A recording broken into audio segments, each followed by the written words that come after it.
Bonjour Eliana. Bonjour Olivier. Alors nous sommes vendredi, il y a un air de week-end.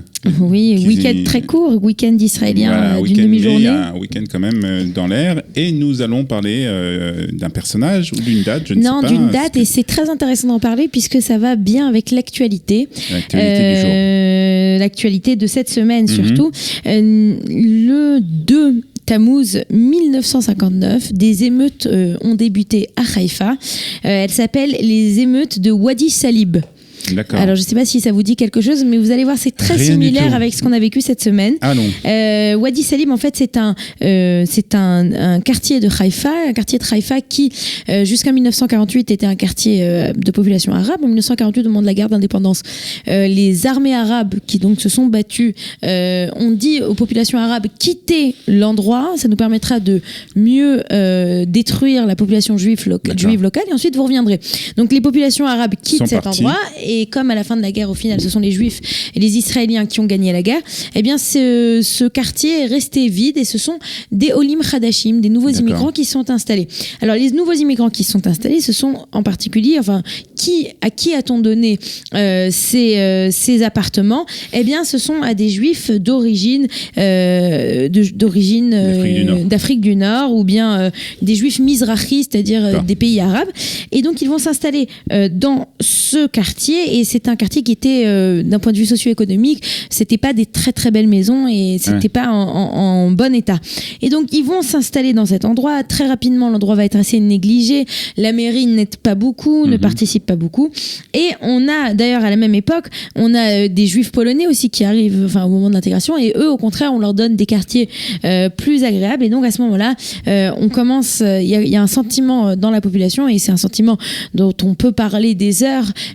De malheureusement la façon dont le gouvernement de l'époque, le Mapai, qui était juif, ashkénaze, laïque et blanc, l'élite israélienne donnait beaucoup de choses aux gens qui leur ressemblaient, alors que les juifs d'origine séfarade, eux, n'avaient pas tous ces droits.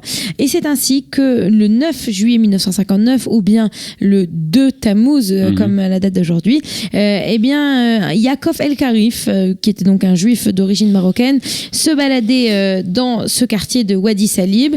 Il était sous, et donc il était un petit peu il était joyeux, ou bien un petit peu, il faisait un peu trop de bruit, et la police lui dit de se calmer, et il commence à s'énerver et il commence à lancer des bouteilles vides sur les policiers. Les policiers vont essayer de l'arrêter et vont surtout lui tirer dessus et le blesser de façon sérieuse. Et c'est à ce moment-là que on va avoir des émeutes qui vont commencer. Et ces émeutes, en fait, et pourquoi est-ce que je dis que ça peut nous rappeler ce qu'on vit cette semaine ? Parce que ce qu'on vit cette semaine avec la communauté éthiopienne, on ne sait pas, dans le cas de ce qui se passe cette semaine, on ne sait pas encore exactement tout ce qui s'est passé. L'enquête de police, on n'est pas au courant exactement de tout ce qui s'est passé. Mais ici, donc, on a cette même problématique. On a cette problématique où on a El Karif, qui est considéré comme le stéréotype, l'olé marocain stéréotype, et qui va on va lui tirer dessus, et donc le lendemain matin, on va avoir des centaines de personnes qui vont marcher vers Hadar Carmel, donc ce quartier de Haïfa, qui vont casser les vitrines des magasins, mettre le feu aux voitures, et à ce moment-là, on va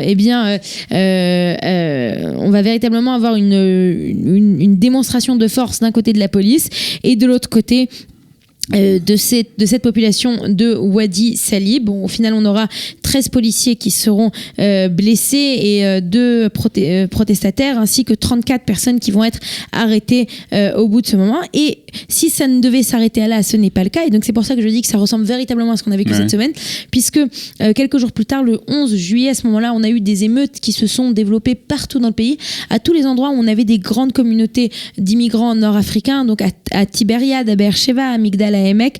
Et à ce moment-là, bien entendu, on a tout de suite le gouvernement qui dit ce ne sont pas des émeutes, et c'est la même chose qu'on a entendu cette semaine, ce ne sont pas des émeutes qui se sont levées de façon spontanée, mais au contraire c'est un mouvement qui a été préparé à l'avance. Un mouvement de colère. Un mouvement de colère, mais que ça a été prévu à l'avance, et on attendait juste le moment de lancer ce mouvement. Et donc on va en entendre parler un peu partout dans le monde, à tel point que le roi du Maroc va faire une déclaration en disant que il s'inquiétait pour le sort des Juifs d'Afrique du Nord qui se trouvent en Israël. C'est quand même assez incroyable. Et ces émeutes de Wadi Salib, en fait, quelque part, elles seront... c'est la première fois, c'est le premier symptôme de ce malaise que l'on va retrouver à plusieurs reprises dans l'histoire israélienne entre les Juifs ashkénazes et les Juifs d'origine ashkénaze et les Juifs d'origine séfarade. Voilà. Et je terminerai juste par dire qu'en 79, Amos Gitaï va faire un film qui est un des premiers films, peut-être, de ses premiers films, qui va s'appeler Meoraot Wadi Salib, donc les événements de Wadi Salib. Voilà, sur ce, on dit en hébreu Historia Choseret. Voilà. L'histoire revient sur elle-même. Exactement. Voilà, merci en tout cas, Eliana. Shabbat Shalom. Shabbat Shalom. À bientôt. Vous aimez l'histoire juive ? Retrouvez Liana Gurfinkel dans Un jour notre histoire sur Studio Kalita, c'est tous les matins, pour découvrir ensemble les événements et les personnages qui ont fait notre histoire.